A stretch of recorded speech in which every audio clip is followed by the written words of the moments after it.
Circle on.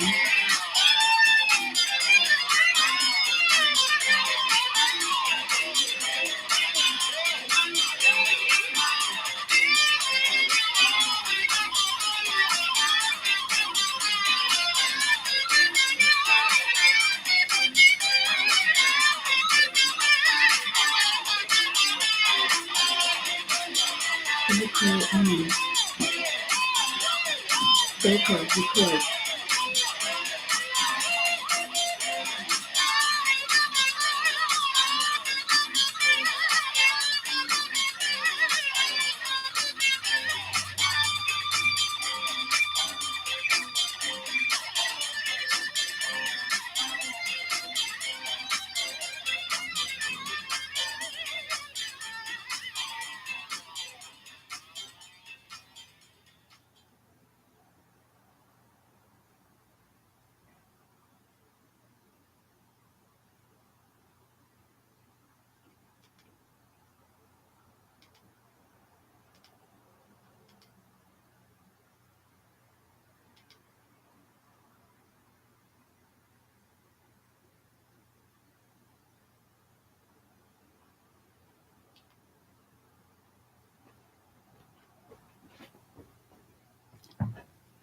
Hi.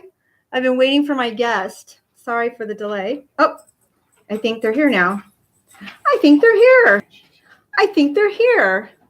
I just started. So, okay.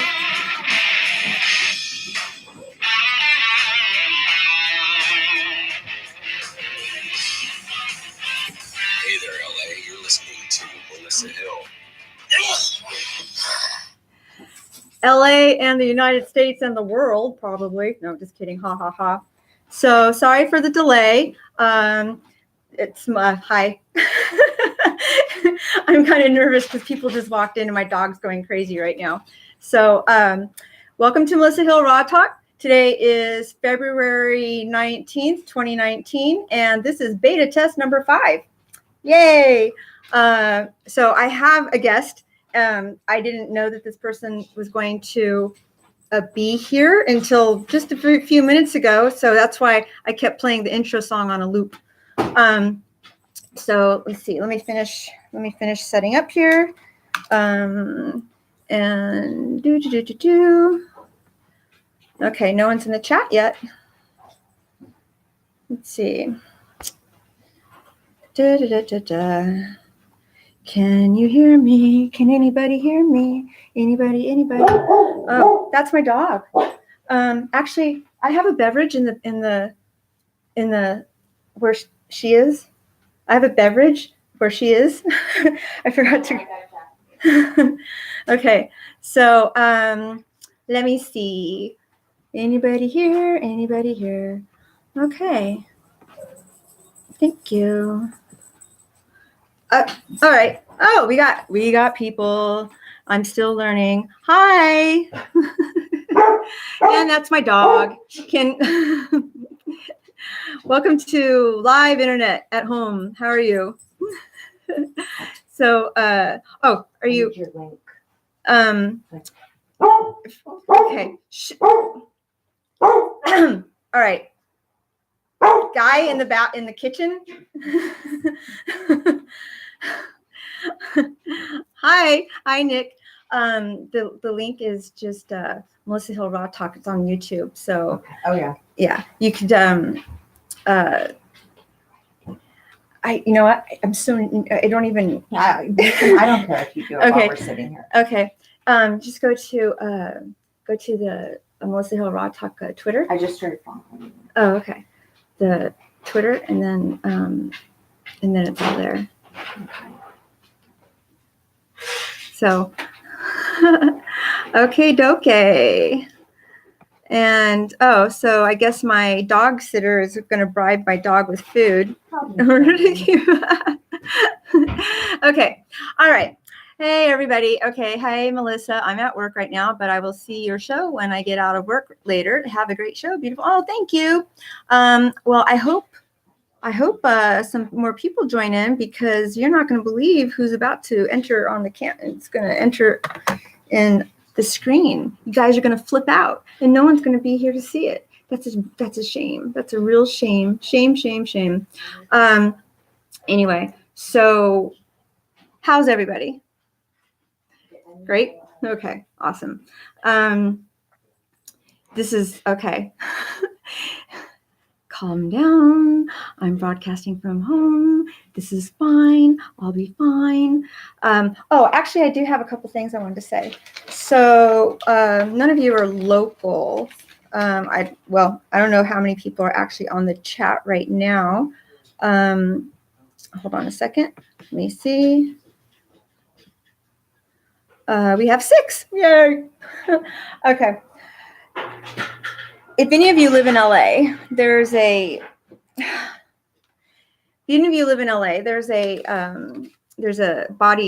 skin spa lounge place called Skin Body Lounge. And on Friday from 10 a.m. to 7 p.m., they're having a We Love You event, which means that customers and future customers or past customers can come in and they can put money onto an account. And whatever amount you put on your account, they double it. If you put a minimum of 500, or if you put at least 500, they'll even add in an extra 100. So if you put in 500, you're going to get $1,200 worth of stuff. And I know the guest who's about to take this seat right here might really be interested in something like that. But the guest is beautiful enough as it is. I'm sure maybe she won't. Welcome to my makeshift little studio here. She's not ready yet. But I'm ready. Or should I? Okay. What? I just need to get your you just type in your YouTube. I don't know it. Does anybody recognize this person? This is Briana Banks. Yo, I got Briana Banks sitting here. And no one's here to see it. You guys better all start calling your friends and stuff. I'm tweeting right now. Okay, so I just don't know where to say to log on. YouTube Live. I don't have a thing yet. So the link is on my Twitter. Okay. Yeah, because they click on it, it'll take them to the live, Okay. to the broadcast. So anyway, sorry. I feel so. Sorry, guys. This is like last second, so I don't know what I'm doing either. After her, so she had an amazing interview today, right? Mm-hmm. Are you allowed to talk about it? With Holly Randall? Yeah, I can talk about it. It was good. She tapped on a lot of subjects. Holly Randall has 50,000. I have 6. It's all right. You're just starting it out. I mean, I'm trying to get some more people in on this. Think. Let's see. Let's see. That's all right. The thing is on. Oh, here it is, right here. Okay. No, not that one. This one. Okay. So the one that says 5. A copy link to tweet. Yeah, the one that says beta test 5. Okay. All right. Oh, we got 2 more. Freckles. Shelly. Okay. Okay, so that. All right. Okay. All right. Oh, now we got some people here. Oh, so he says, "Hi, Miss Briana. Hey. Not too bad getting over about a bad bug, and excellent guest this week, right?" This is Eric. He's my moderator. Hi, Eric. Hey, Internet I will Eric here. put my phone down in 1 second. I'm just trying to let my fans know where I'm at. And we got a mystery user 600 300 35839. Wow, Briana Banks, they say. They don't even have a name. What's your name, user? So, whoever user is, I used to be on a different station, or I used to be on an actual station for 3.5 years. So I'm going free agent now. Okay. So sorry, That's okay. This is my first guest as a free agent. I would have so much talking to do the next 2 days. Tomorrow, I'm such an honor. Suze Randall's doing a biography, and the author's interviewing me. So I was like, she spoke so much of me because she shot me so many times, It's like, really? Yeah. So I'm like, I get to do that. And it's just really a big honor because I love Suze Randall. She's amazing. I'm sure you shot with her. I did actually once. It was for Leg Show. Okay. Yeah. She did that one for me. I forgot to turn on my thing. So, it was Leg Show, and it was a ballet layout. Okay, very cool. Yeah, it was. I remember my manager telling me that how she shoots, how Suze shoots. You hold a pose forever. Yeah, you do. And she'll walk away, and her famous quote was always, "Point your toes, you lazy little slut." So she kind of taught me how to model. So she's amazing.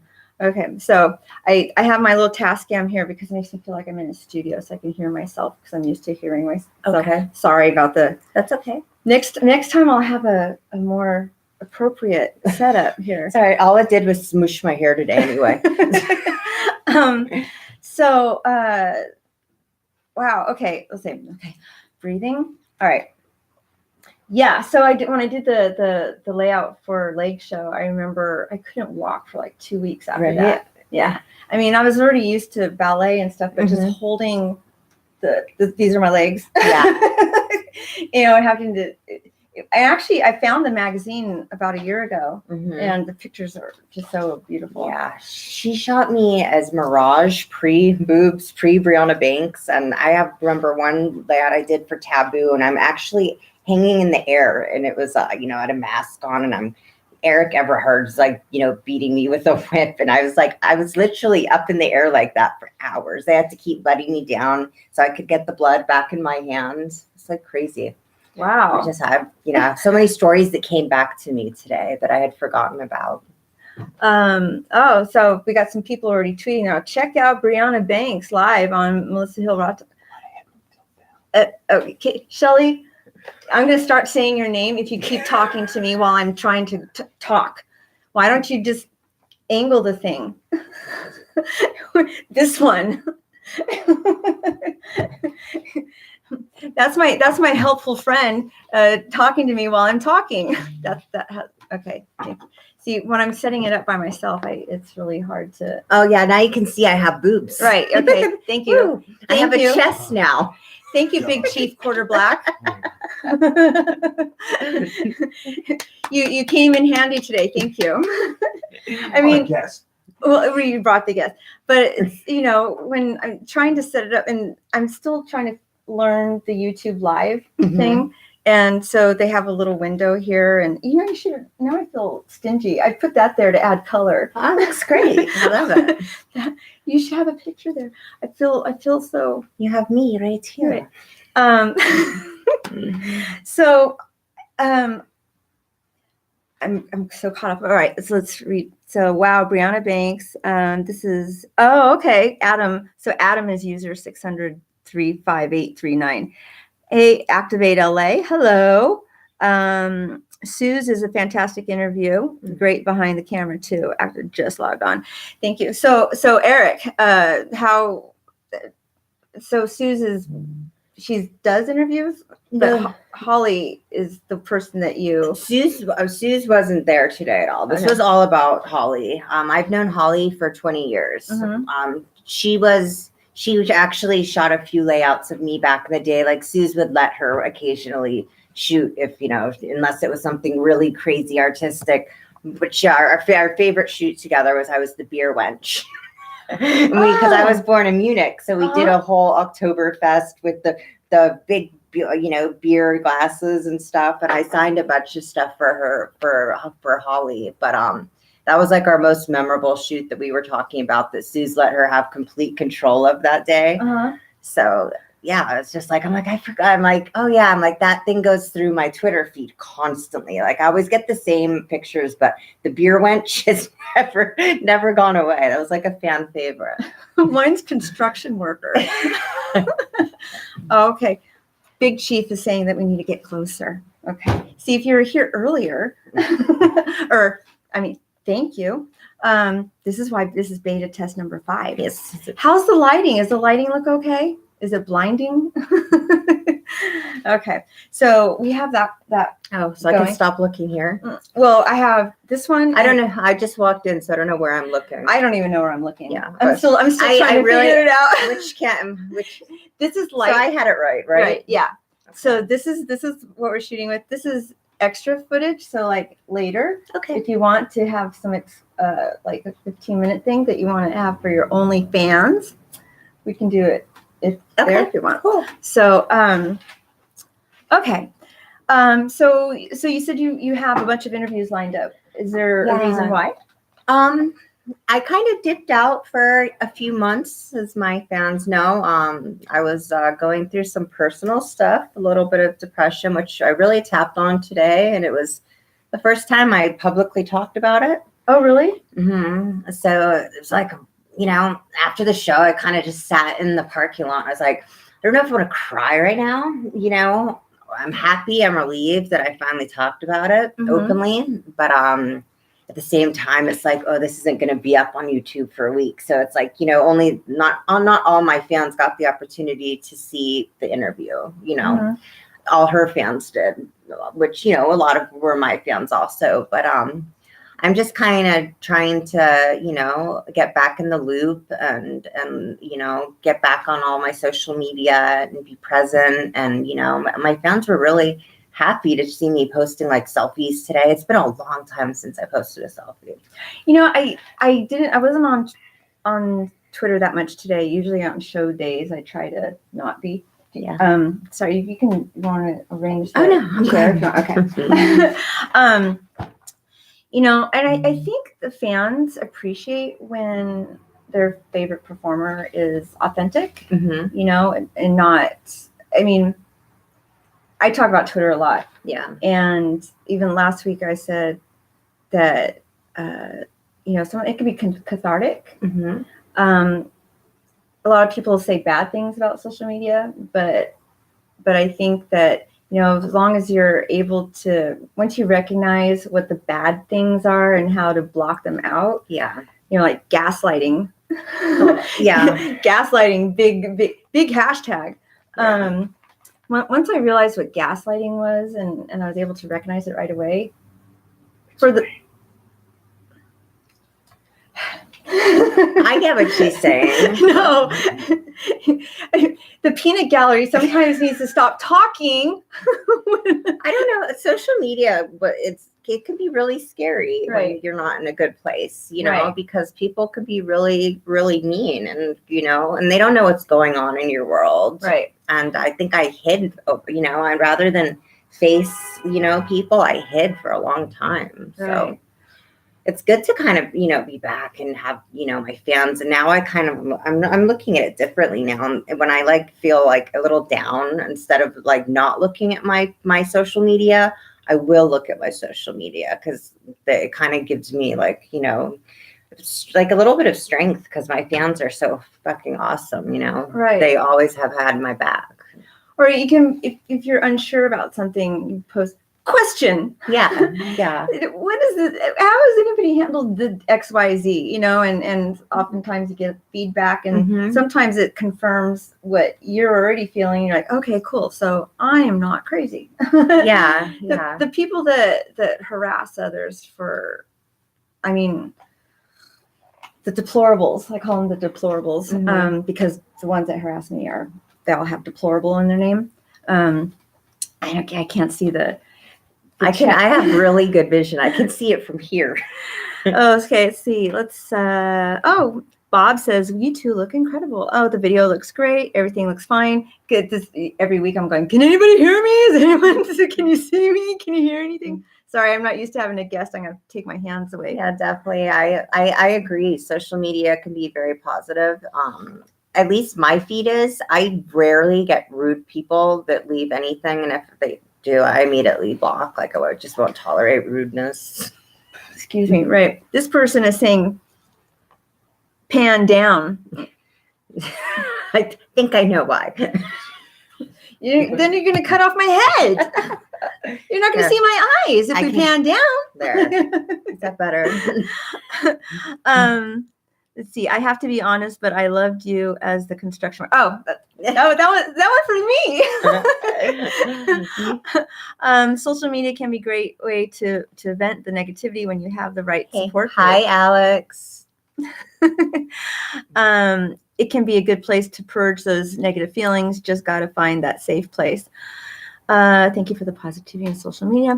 You know, last night there's a YouTube channel that I listen to. It's about narcissistic personality disorder. Okay. It's called The Royal We. Mm-hmm. And the host of the show, he does live call-in. So I actually called in once and I said, how do I handle this? If in regards to narcissistic personality disorder, narcissistic abuse, Mm-hmm. it's like, how do you, they say don't communicate with the person, but how do you warn? I want to know, how do I warn other people? And they're like, don't. Mm-hmm. don't. Yeah. Because if you do, you're stepping into, you're opening up more shit. Yeah. But he said something last night that what I was listening to was that, sometimes people, when you talk to yourself, you get angry, you have angry outbursts. So I learned something, PTSD, and then there's CPTSD. I forgot what the C stands for. But basically, you're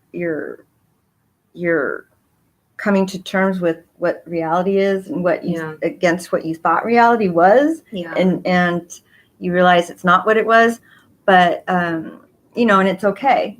You go outside, scream, let it out. Mhm. You know, take time away if you have to, or you realize sometimes that you're able to help other people. Mhm. So let's see. I limit a lot of my social media use to jokes, funny images. Yeah, he does.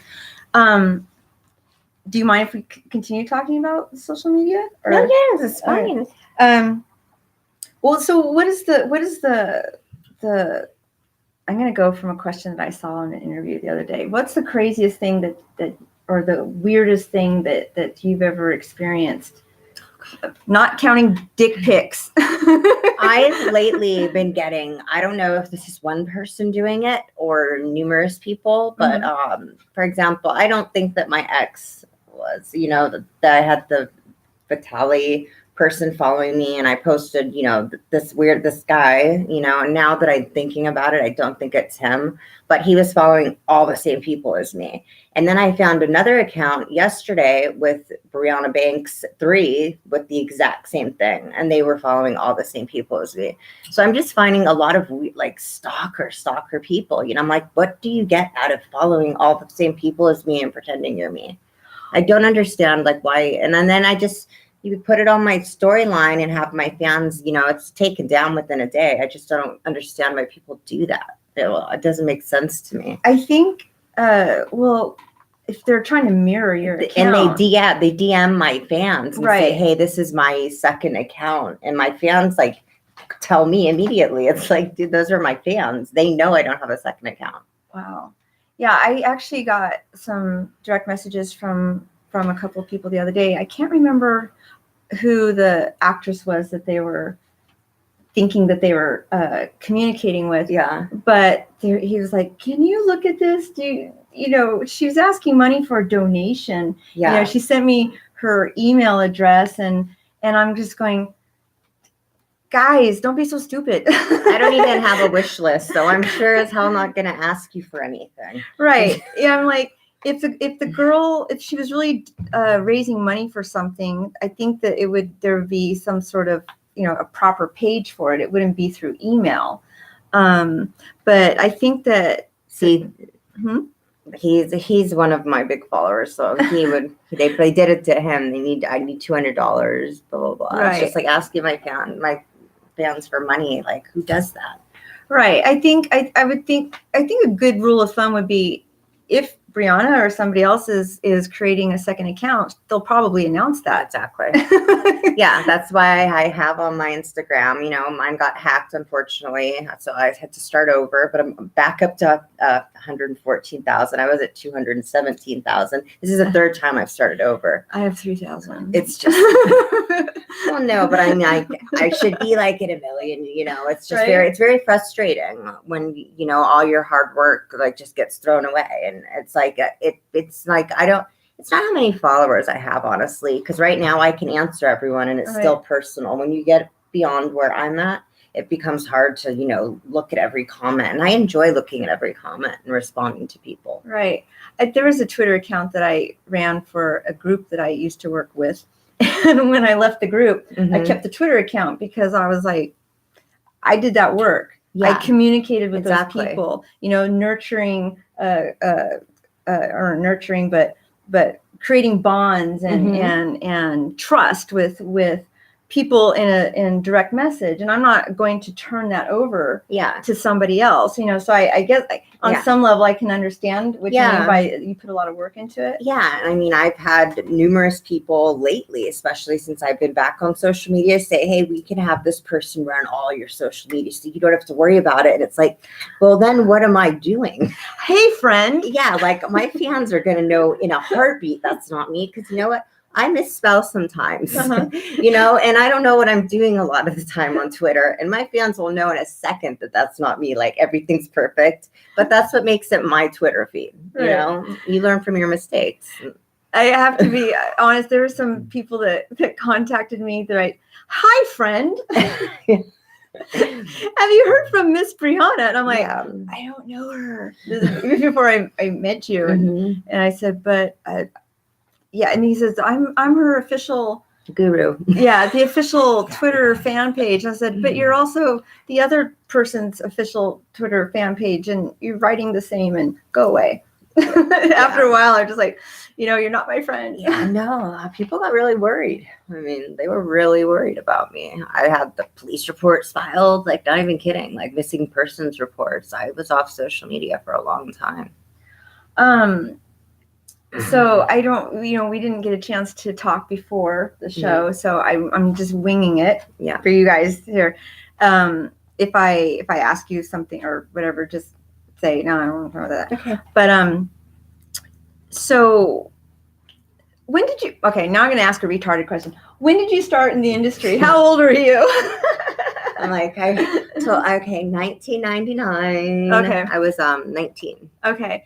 I remember actually the first time I did meet you was at XBiz at the table. You had just come back, and I was sitting with the After Porn Ends people. Mm-hmm. Big Chief was sitting next to me. Your hair was longer, and I came up to you and I said, hi, I heard you're coming back. How long were you gone? You said 5 years. Like 5? 5 years. That's a vacation.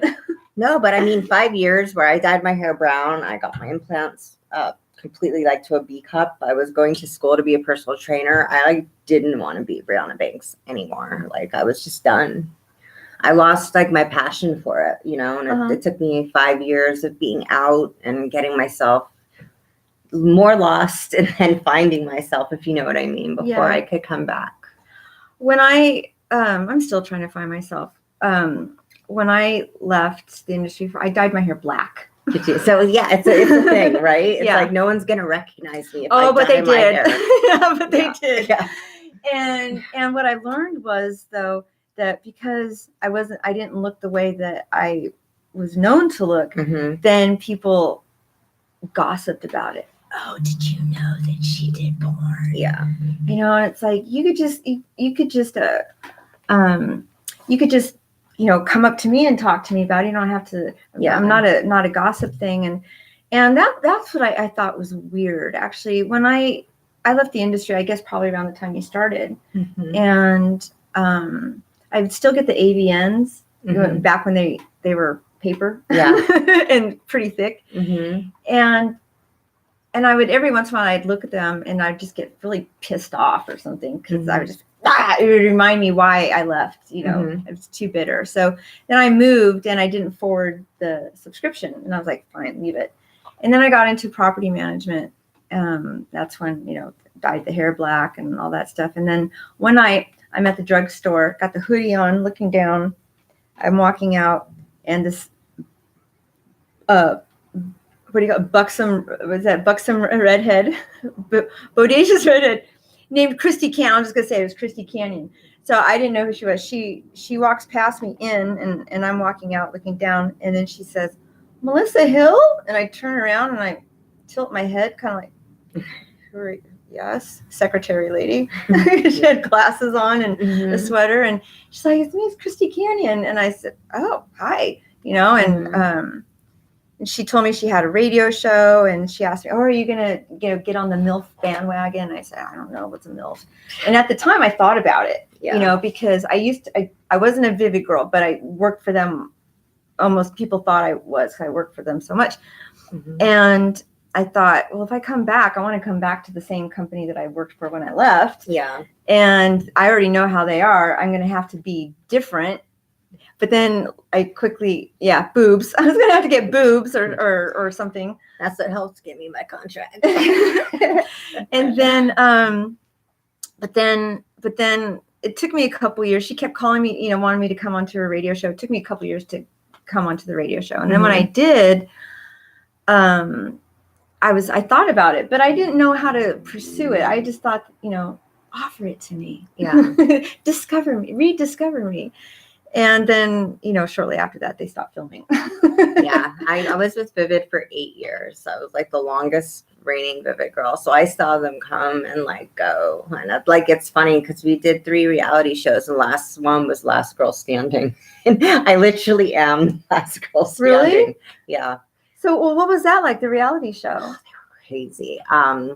We did Vivid in the Valley. I mean, they would follow. I had to like, they'd follow us around. Like my sister hated it. She was so pissed off when it came out because they rolled the credits and they had her real name on there, you know, and just crazy. It's like all my friends, like I hung out with like Tawny Roberts, and it was just like, it was a train wreck. The show was just a train wreck. Called it train wreck. They should have, yeah. The best ever was they locked all the Vivid girls into a house with liquor for the night. Okay, what year was it? Was it on a channel? It was God, it was like, I want to say it was on Playboy. But I mean, we did 3 consecutive like reality shows of this, and I mean, I only watched one of them because I didn't want to see the others. I was like, oh my God, that's like my life I'm watching. But it's scripted. So now I can't watch reality shows the same. It's kind of weird. But yeah, they locked us all in a house and with booze, and it got really nasty. I could imagine. Yeah, it was like real feelings came out. Well, so who was the house mom? There was Jenna Jameson. Wait. And me. I'm trying to remember who all the girls were. Tawny Roberts, Kara Kenner. Kara Kenner. She was the brunette, right? Was she brunette? Yeah. Yeah. Okay. Oh God. And I want to say, I'm trying to remember correctly, because I mean, I did so many. I want to say like Mercedes, from my generation, Mercedes. Glad I wasn't on that shoot.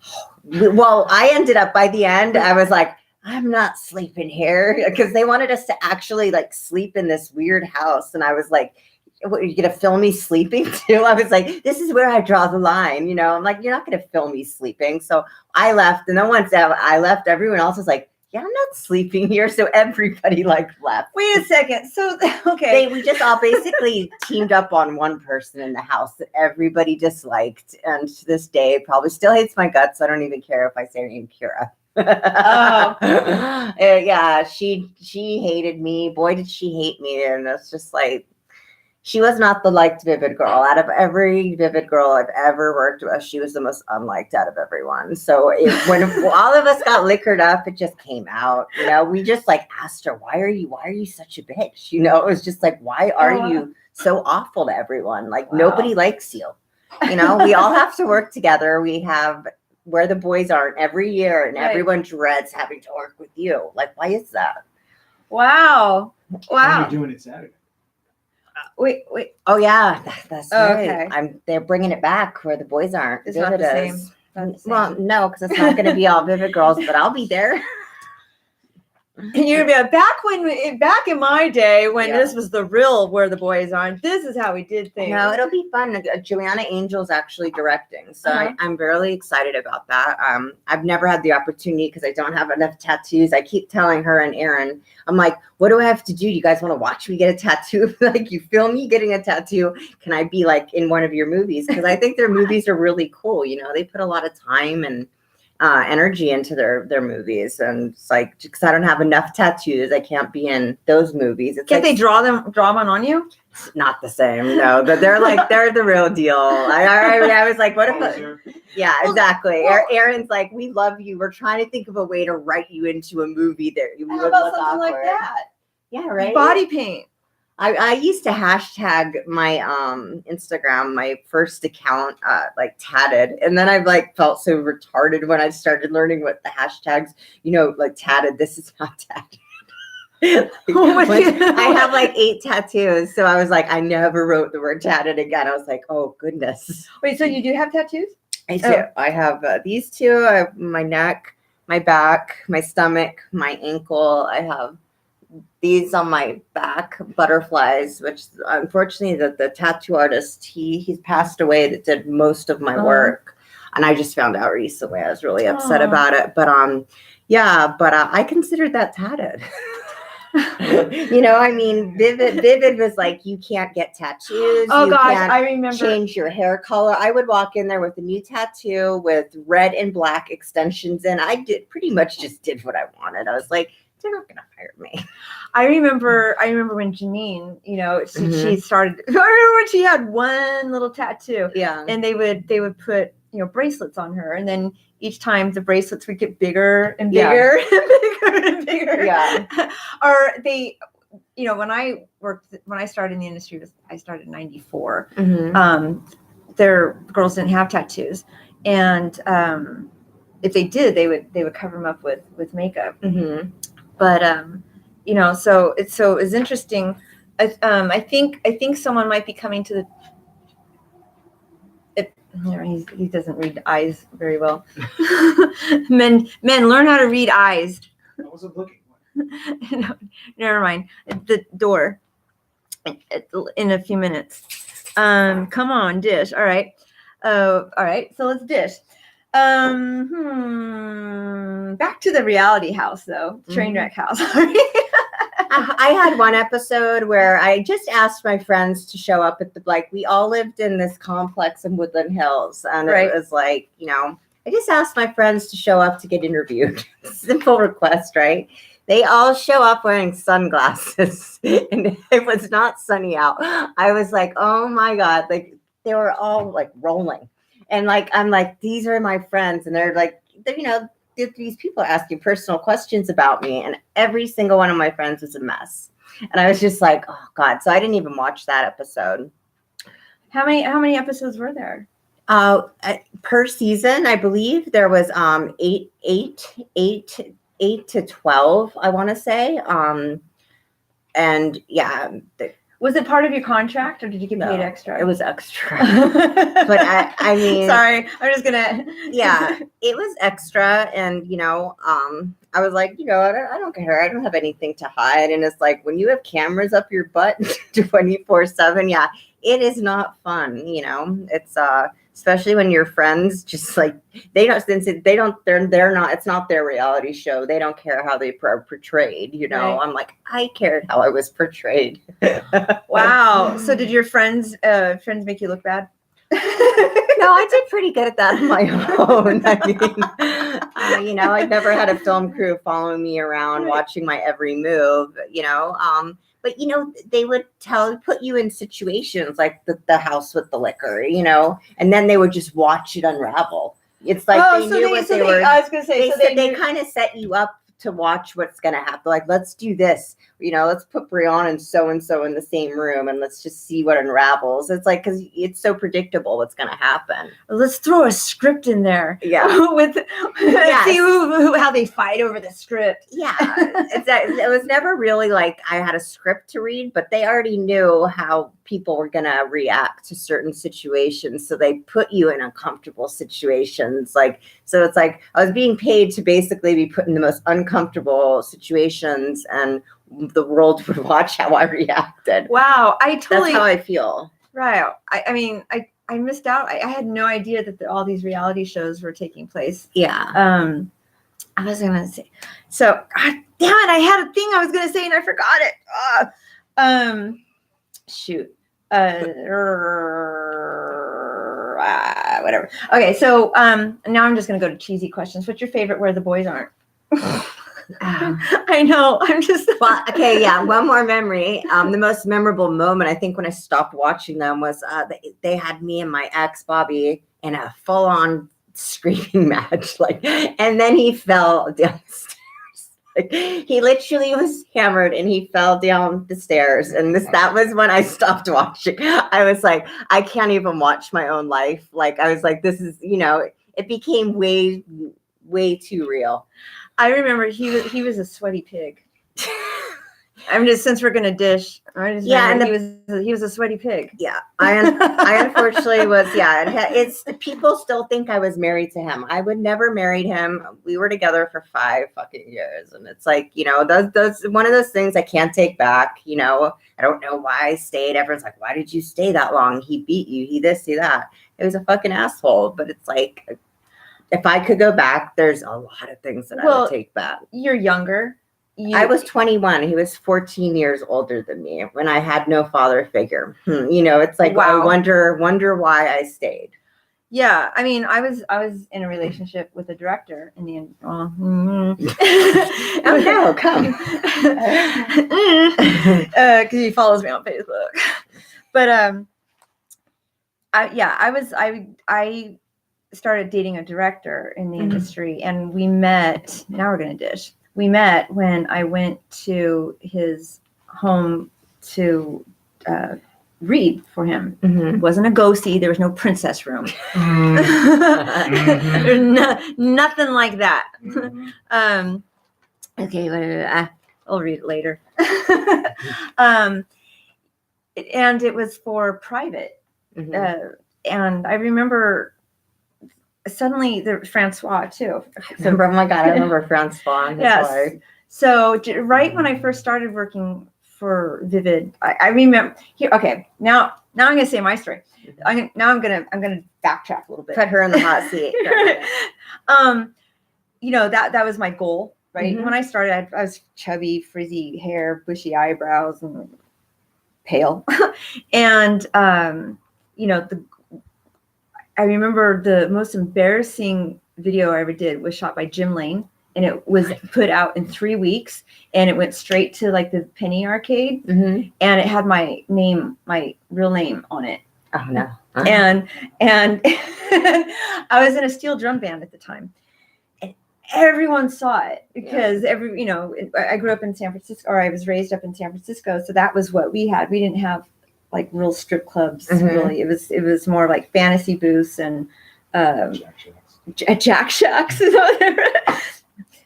sticky popcorn butter. I don't know, but so a couple of people from my steel drum band went into the viewing room and came back, and they're like, "We just saw so and so. Oh my gosh!" And then another guy was like, "What? I thought she was a virgin." And then another guy was like, "She wouldn't even kiss me." And I was like, "Hey, just because I didn't have sex with you didn't mean I was a virgin. I just didn't want to have sex with you." But then I was like, "There's no way that is not going to be the way that I'm. That's not going to be my adult industry legacy. Is that no? So it's like from this point on, now I'm going to have a goal. So, I started working out, trimmed down, got rid of the bushy hair and all that kind of stuff. And then it took a couple years, and I finally got my first job for Vivid. It was a replacement. I don't know who I was replacing, but the scene was with Rocco Siffredi, and who was on my no list because I heard. I mean, he ended up being a really nice person to me. My experience Briana loves Rocco in there. Okay. My experience was great. Okay. Just that being said, I don't anything he did before and after. I don't take responsible for that, but my experience was fine. And he was a gentleman. He was very handsome. And, and that was the first time I did doing Pretty Girls with a guy. And for those of you who don't know, Pretty Girls, or back then it was you take your photos in your wardrobe with your makeup on, Still do it. looking pretty. Yeah, but no, don't they do hardcore Pretty Girl? No, It's we like do sex stills and pretty. it's different on every set. I'm like, it's like it's like frustrating, because I don't know. Well, to me, it's like if they're gonna do, like, I've heard the makeup artist leaves sometimes, and you kind of have to like leave your little kit, and it's like, oh, right. And back then, I mean, it was we costumes and hair, makeup. But nowadays, I hear that they take the photos before they do the scene, like sort of like in the hardcore positions. Yeah. So that's that's a second job. Well, but I mean, but you're also not revved up whatsoever. You know what I mean? Like you have to like all these looks of ecstasy, and you haven't even started the sex scene. You're just like, okay, here. Yeah, I mean, it's really hard, they like to not look stupid. Right. Yeah. I that was one thing. I didn't do a lot of layouts because I always felt like, it's like, just take the picture. Don't make me sit there and hold it. I feel dumb. Yeah. It's called modeling. But what was I going to say? So now I lost my train of thought again. But when I finally got the first gig working for, I remember, Oh, yeah, it's leading to the boyfriend. Okay. So Mhm. I've got the first gig working for Vivid, and then I got recruited to do a job for Private, and all these people kept saying, "Oh, you work for Private," and I said, "No, I don't do backdoor stuff." Mhm. And there's, I don't know, I guess because this one these couple movies, they were going to hire a lot of American girls because it was a script, it was a story driven movie, not just artsy looking. And anyway, so that's how I met the boyfriend. So he was one of the directors in one of the movies, and we went to the Philippines for a month. Oh my God. Anyway, but I was with him for about 2 years, and when people in the industry found out, they're just like, "Wow, 2 years? That's like a lifetime in real life." Yeah. You know, so you feel pressure to stay with the person because everybody knows you're together. Yeah. And with the thing that made it awkward in my relationship with him was that people started realizing they could just call him, or they would just call him to hire me. And I'm like, I still have a manager. Call my manager, you know, and it would add a lot of. Well, Bobby was the Vivid contract boy. He was the first Vivid contract star. Wait, I thought it was the John Doe,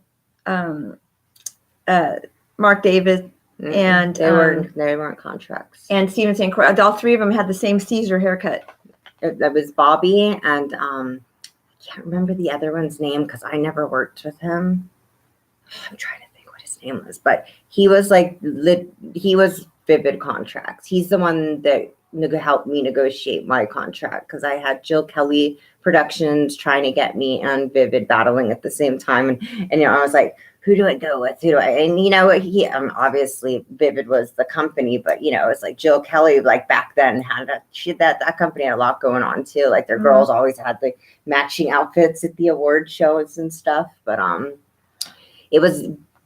I went with Vivid, you know, and then he lost his whole, he went off the deep end and lost his contract. But I, you know, luckily kept mine stated. But do you think it was jealousy? We never worked on the same sets. Oh, really? Yeah, they always said, you know, because I'm gonna go ahead and say it. Yeah. Steven St. Croix and Diana Loren, they were like, dude, once you're going out, like, yeah, don't book them together. No, I didn't want to be on the same set as him. He didn't want to be on the same set as me. You know, it's just kind of, you know, it was our job. We didn't, you know, we didn't like get off on watching each other's shit. It was just kind of, you know, I know people in porn are supposed to be swingers and this and that and the other, but it's like we just didn't want to unless we were working together. We were never on the same set. It was just awkward for me anyway. So do you think you stayed with him because, I mean, that's what we've gone on our tangent, but because it was just, you didn't. I think after 5 years, you put so much energy into it. The best was when he showed up with me tattooed on his arm into what? And this is when he was still, you know, under contract with him. They were not happy about that whatsoever. What is this Molly Ringwald headgear braces? Well, there was what is this? What's this conversation happening over here? It's delayed. Oh, okay. I'm gonna have to go back and read all this stuff. You were explaining steel drum band and frizzy hair. Oh, okay. Yeah. Whatever. I finally got my Molly Ringwald haircut though. Yay! Yay me! Let's see. And oh, the Philippines. What is there to do in the Philippines for a month? Oh yeah, that's right. Well, the Philippines, man, that was scary. We went there and first filming, it's not legal to shoot there. And the people that we went thought, you know, they have money, right? So they grease the palms of people. But the go-between was taking money from both sides.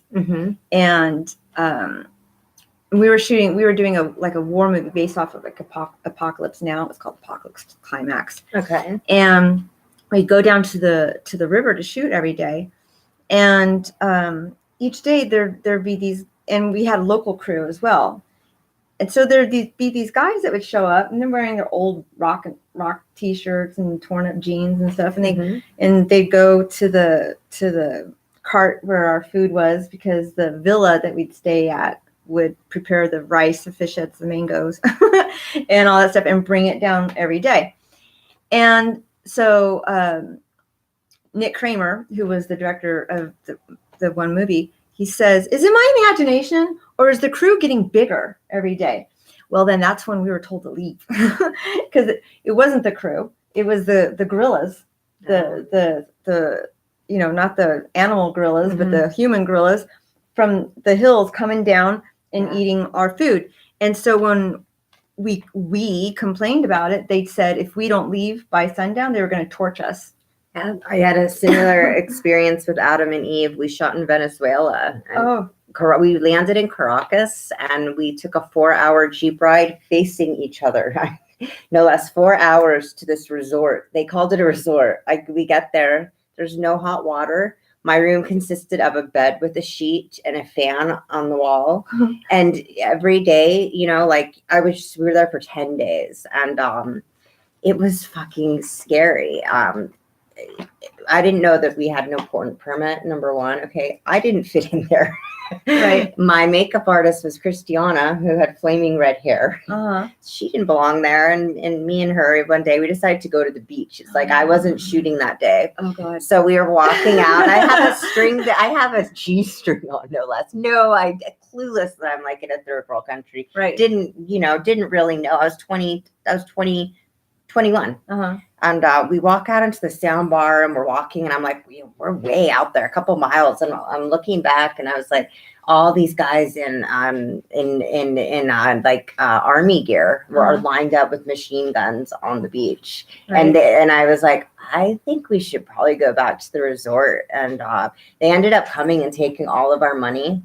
They took all of our money, and they're like, we're lucky we don't arrest all of you, and they didn't arrest us, but everyone ended up getting food poisoning but me, because I refused to eat. We were fed twice a day, and I was like, I'm sorry, I didn't see a cow the 4 hours we were driving. Right. I'm not eating a hamburger patty that I can see through. So everyone ended up getting like gnarly stomach issues. I just drank the juice every day. I lived off juice for 10 days, but I will never ever go to a third world country to shoot again.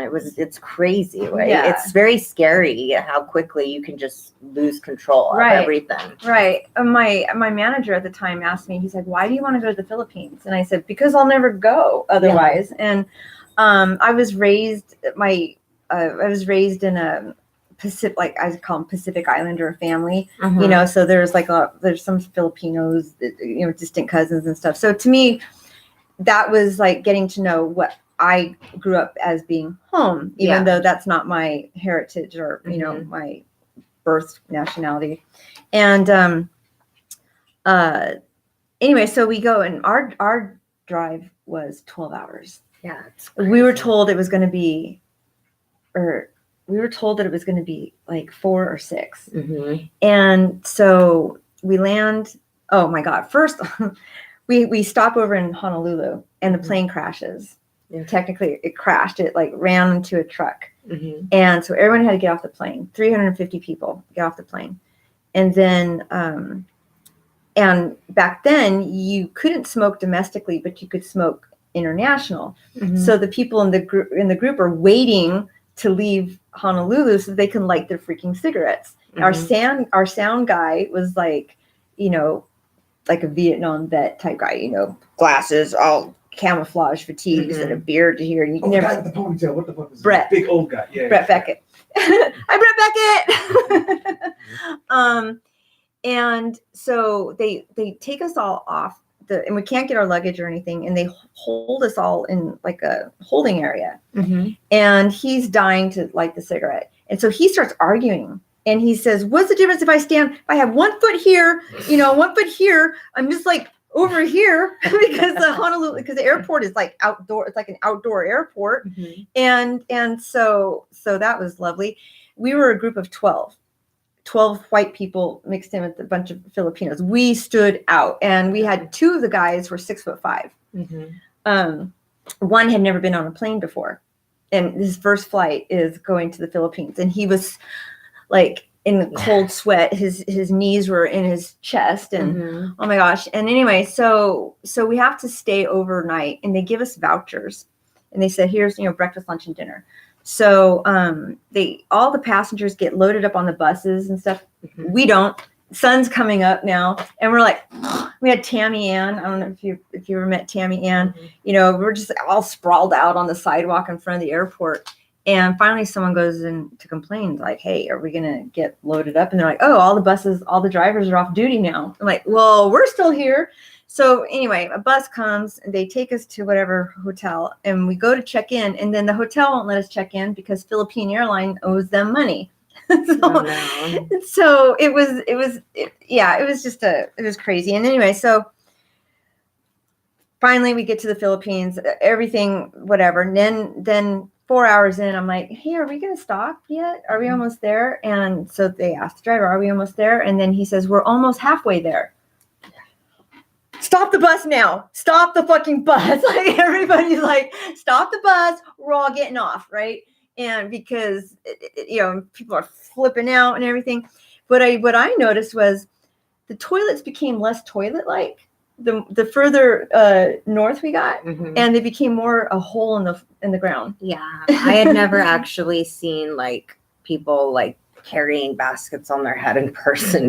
Like the farther we're driving, I'm like, where are we going? Like, really, like you think that stuff's just in National Geographic, right? And you're like driving through it. Like they had really bad floods, and we're driving past like towns that had up on the 4th story of apartments. There's like cars in the mud line where the water had risen, and there's still people living in these towns, and we're driving through them. Oh my God. And I was like, it was just like crazy. I'm like, these people probably lost everything, and the people that survived are still stuck living with like, cars up on the 4th story, and like nothing's been done. It was just really, really, it was just crazy. And I'm like, and when you watch the movie, it was Dinner Party. It was what they called mine, but all the scenes look amazing because they're like in waterfalls, and it was like majestic. Like I got to fly in a helicopter over the whole island, and I was the only one that got to do it because that was for my shot. It was me looking over the island. That was like, the first time I'd ever been in a helicopter, and it looked so pretty. But then when you're like in it, it's so different. Wow. I was in a Dinner Party movie, but it was different. The person that came in, could you find out if they're gonna come here?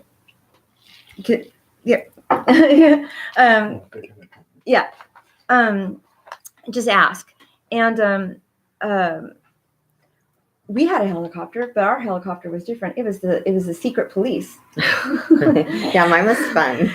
Yeah, because we after the threat of our set being torched, we had to find a new set. So a different area with water. And so we go one day, and I see this guy there. He looks Filipino, but he's dressed different. He's dressed in slacks and a white button-down shirt, and he has like a I forget home video camera. And I said to Tammy, I said, hey, I saw that guy yesterday at the market. We were 45 minutes away. It's not like 45 minutes LA. It's 45 minutes third world, right? And she says, maybe he's on his honeymoon or something. I'm like, well, where's his bride? Why is he's doing video? Anyway, and so I was suspicious of him. And we go down the ravine, and then we start filming. And sure as shit, that guy comes walking down. He asks for 3 people by name. I want so-and-so, so-and-so, so-and-so. It was the director, producer, and I forget, another person. So they took those 3 people, put them on a helicopter, flew them to Manila, and they presented all this footage that they had of us. Yeah. And they said, basically it was like, leave now. Yeah. And so they negotiated. They're like, okay, we're going to finish what we can without shooting any hardcore sex. Since it was private Milcat Productions, they have so much money. What they ended up doing was, so 3 months later, the people who hadn't finished shooting their hardcore sex flew to Sweden, where they had recreated Oh, really? Yeah, they recreated our hut and all the, the little areas where we shot. But it was scary though when it was time to leave, because the villa that we were at also was next to like a pig farm and a rooster thing. One night, I walked my friend to their room, and when I go to leave my hallway to get to the other hallway, I realized the doors are chained shut and padlocked from the other side. Oh, wow. So like when we push the door open, all you can see is a big chain and a padlock. And it's like, okay, this is how Americans die. This is, we're going to be torched. They're going to light us on fire. We're not going to be able to get out. I mean, we were just like, so the next day they asked the people that run the place, and they said, oh, it's for your protection. Yeah. What happens if there's a fire? And by then it was like, okay, now we're done. 3 weeks, I was like, oh no, this is still kind of cool. 4 weeks, I'm out and get out. Yeah. And then, so we have to do the 12-hour drive back to the airport. When we get to the airport and we're going through passport control, the guy who stamps John Doe's passport says, oh, you're the guy shooting the movie up in Lawag. And we're like, what the fuck? And that was also scary too. When we go to our gate, they make us take all our toiletries out. And we never had, never experienced terrorism or anything like that. And so there was a sign at the gate saying, there's a terrorist threat. You have to do this, and someone says, they're used to this. This is what they do. They have terrorists all the time. And so, years later, when after 9/11 happened and the airlines started making you separate your toiletries and everything, I kept telling people, I'm like, this is just like what happened in the Philippines. And one day I'm watching CNN, and not the commentator, but the guest speaker, the expert, whatever he was, says, oh, this is like the Philippine incident of 1997. And I'm like, oh, told you. And then there was, that Locked Up Abroad. There was an episode of Locked Up Abroad from the Philippines, 1997. I was like, sure, we are so lucky that we made it out of there. Yeah. But wow, I'm looking at the time. So we've been on over an hour. So what do you have coming up? Coming up, like I said, I have 2 interviews tomorrow. I have All the Sex. I'll be on live at 4. And then I'm going to do a Suze Randall's biography. I'll be on the phone with the author tomorrow. And then I'm shooting Friday for my OnlyFans. So I'll be shooting content all day. And then Saturday, I'm shooting for Vivid with Joanna Angel.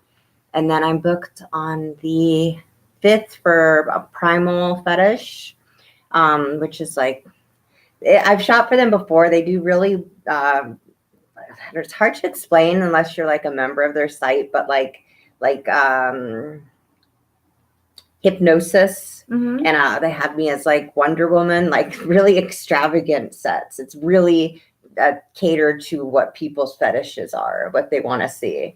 So it's, you really have to be all different people. Like, so it's an interesting shoot. It's more based on like, not just the sex, so to speak. If you guys look it up, if you look up Primal Fetish, you'll see what I'm talking about. But I'm booked with them. And then I'm actually flying to New York to Sapphires they're having a huge reunion party like in April. So I just signed the contract for that. So I'm going to be flying all the way out there for 3 hours to like their strip club, and I'm judging pole dancing. Oh wow. Yeah. And and then I'm taking pictures with fans and stuff. So that'll be really cool to like, I haven't been to a strip club in like 10 years since the last time I featured. I haven't walked into a strip club. I was like, once I hung up my stilettos for featuring, I'd been doing it for so long that and that taste will never come back. I mean, like it my knees will never be the same, because I used to dance. I mean, I was on the road 4 days a week or 4 weekends.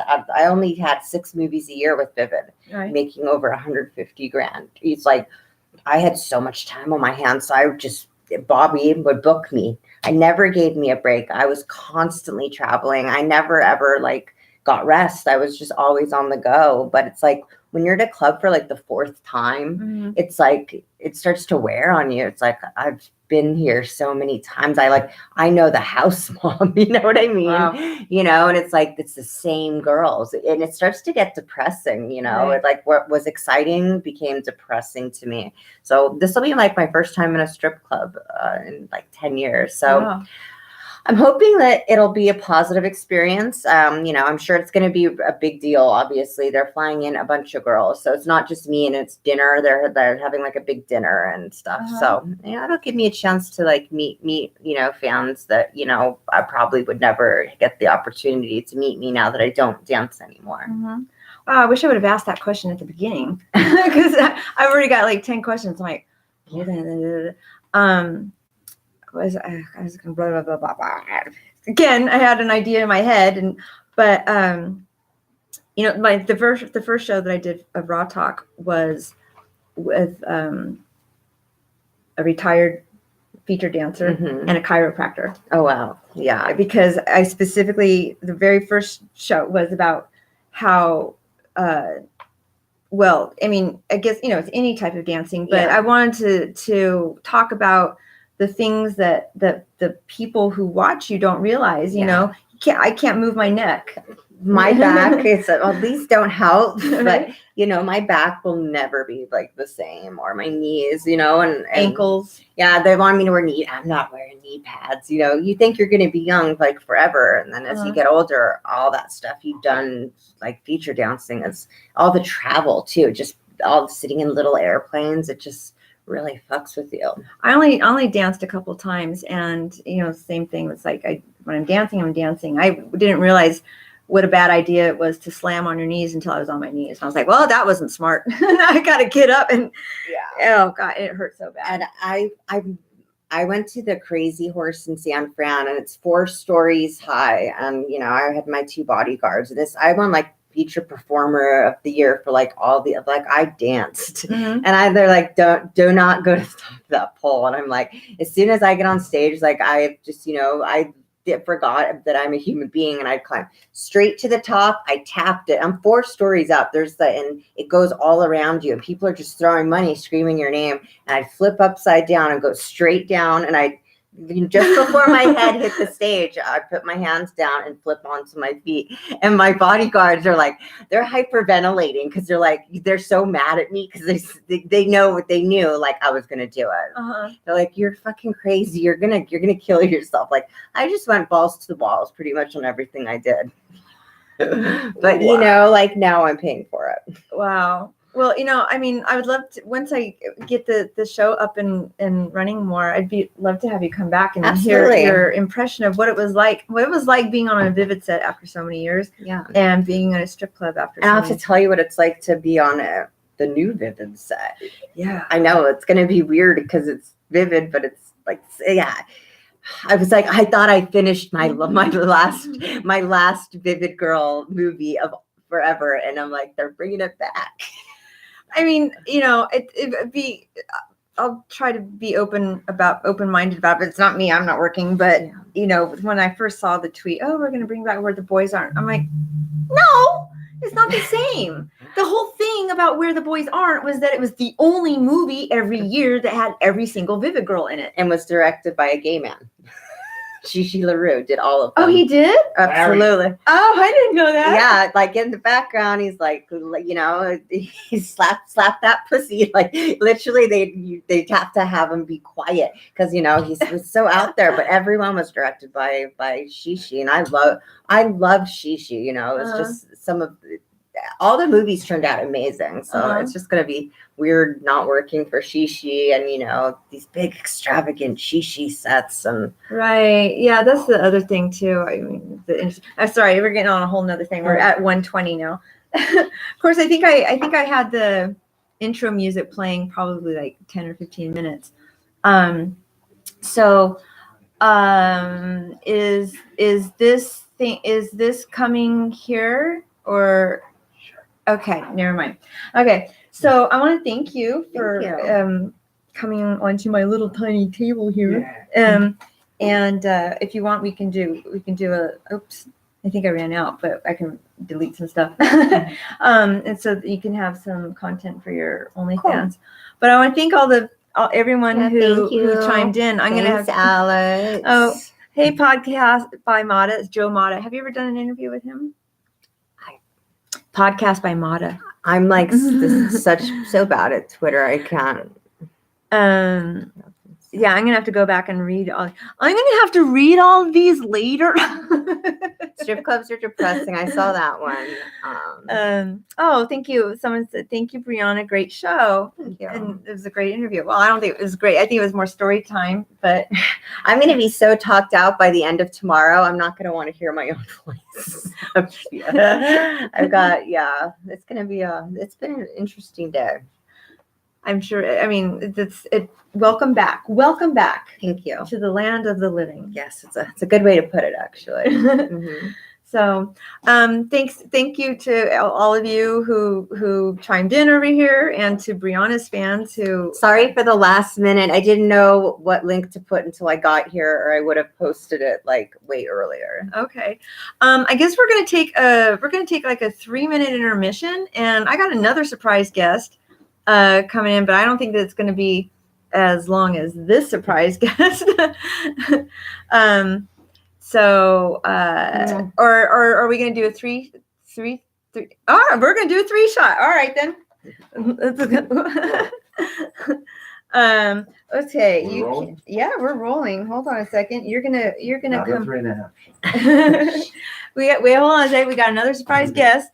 You're gonna here. Yeah, we can squish onto Okay. my seat. Hi. Hi. All right, We're hold. gonna squish together. Okay. Hello. So, all right. Or I can sit in the middle if you want. If he sits right there, I can sit like right on There the you go. edge. Yeah. Okay. It won't be the first time I've shared a chair with Neal anybody. Preston, everybody. Hello. Neal Preston, photographer of what's your stuff? Your stuff is on Bohemian Rhapsody, Rock bands. I love Bohemian that was a great Rhapsody, movie. and A Star Is Born. Yeah. So you wanted to. It's so weird watching myself. Totally different. Okay. Hello. Hello. Welcome back home. Welcome back Thank you. to America. Thank you. Did- I was just in Birmingham, Alabama. Birmingham, Alabama, and London, England. Really? I lived there. Where? Birmingham? London. Oh, Oh, you live because in- you don't you want to live in Birmingham. Sorry, everyone in Birmingham. No. So okay. So what was what happened? Well, let's see. I mean, I'm just gathering my thoughts here. I saw Fleetwood Mac in Birmingham, Alabama, Awesome. and Uh-huh. they were great. And took my ex-wife to see the band and her kids, Oh wow. which was a bit surreal. I'm popping a Coke, a diet, or as they say, Coke Zero here. So you just came back from an international flight, so you're a little jet Yeah. lagged right Or Oh your my arms God. tonight. Yeah. Just flew in, boy, my arms hurt. Yeah. Yes, I was in. The main thing I want to talk about is I went to the movie premiere of a movie called Cliffs of Freedom. Cliffs of Freedom. Cliffs of Freedom. Okay. And it's we're gonna have a screening here in March. I'm not sure what the actual official release date is, but it's a fantastic movie, and it's about the Greeks and the Turks and the Ottoman Empire, and it's a little gory in places, but it's kind of a Joan of Arc type heroic strong female lead character, and it's a bit of a tearjerker, and the screening was really successful, and it's we have high hopes for it. What was obviously your role in the production was photographer. Right. Well, I worked on a coffee table book that's going to be released in conjunction with the movie a little bit after it comes out. Uh-huh. So, but I didn't do the unit stills day to day. So, but they're using some of those, and then some portraits I shot in New Mexico and here of some of the cast. And some of the extras or some of the stand-ins wearing the costumes. It's a period piece, needless to say. And Dun, dun. yeah, sorry, I'm just Jet lag. completely jet lagged.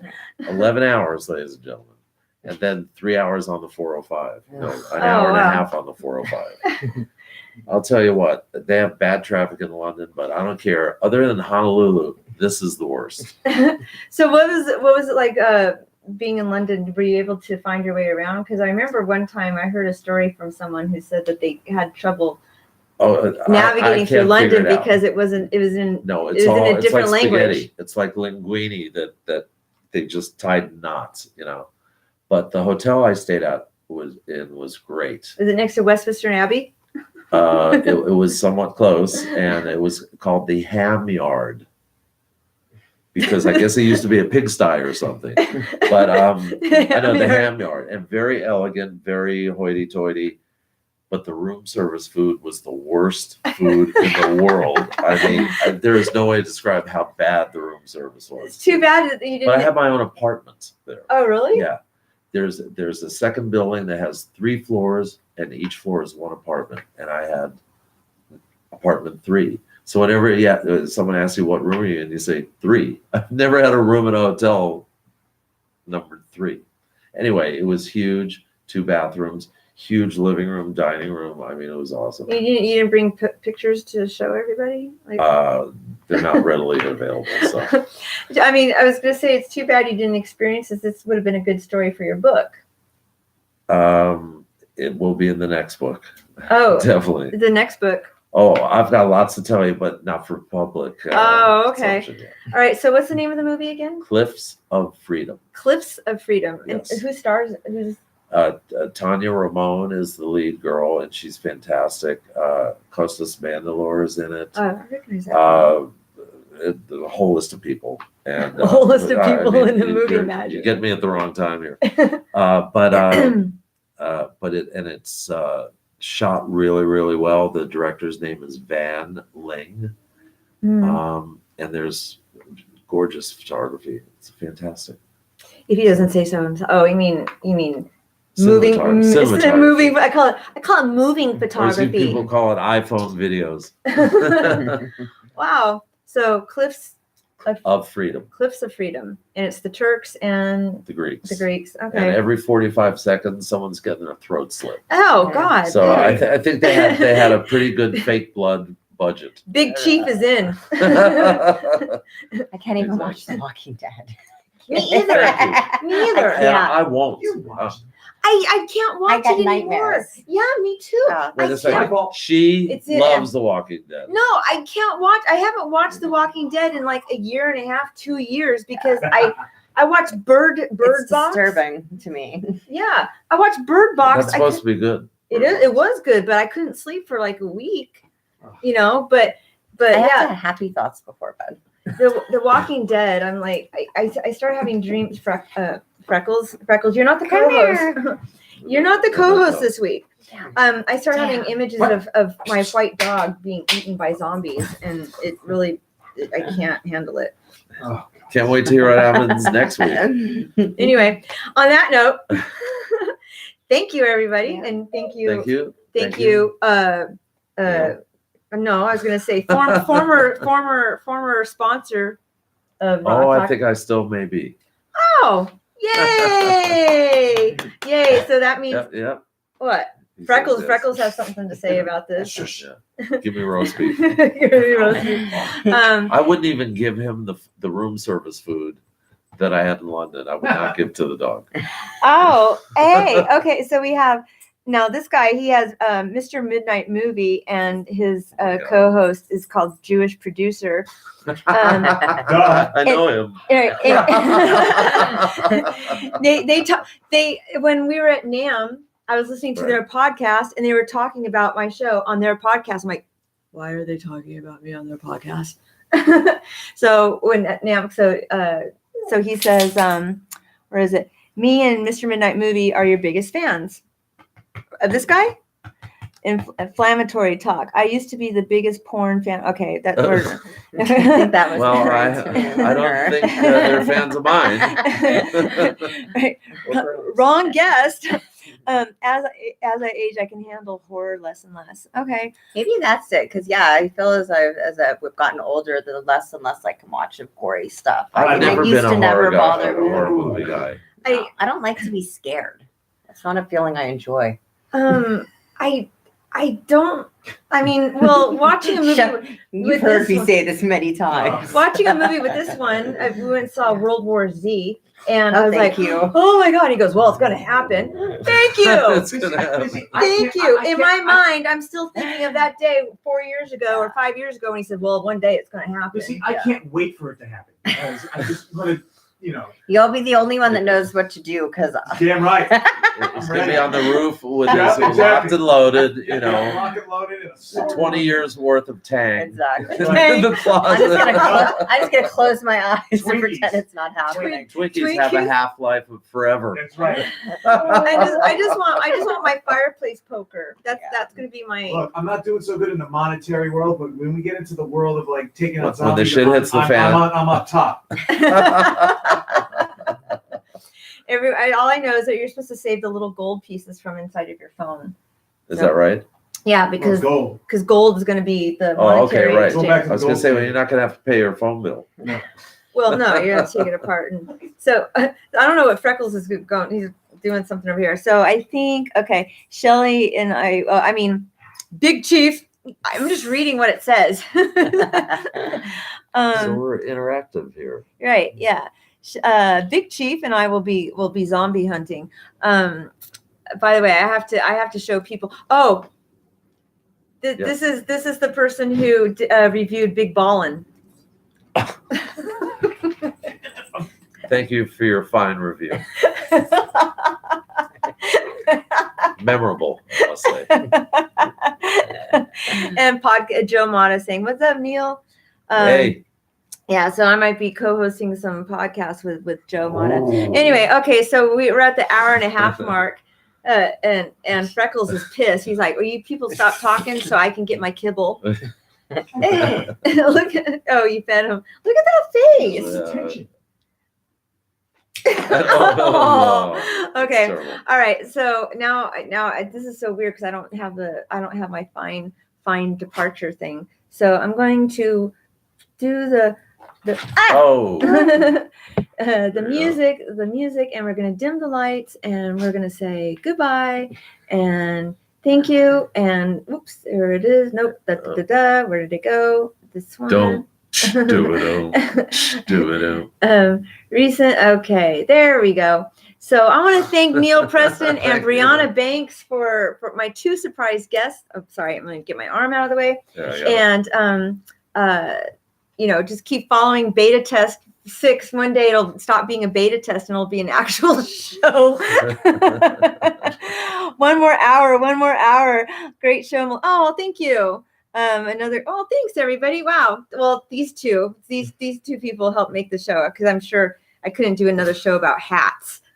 Last week was a show about hats. It was a show about hats. Yeah, they're still here. And on that note, good night. Bye, everybody. How do we turn? Oh, nope, wrong way. There we go. Oh, it's strobe light. It's a strobe light. This became a train wreck. Oops, bye. Wait a second. And end stream. Okay. That was awesome. Hi, I'm Neal, by the way. Briana, nice to meet you. Oh my god. That was like a vivid moment right there. Oh my god.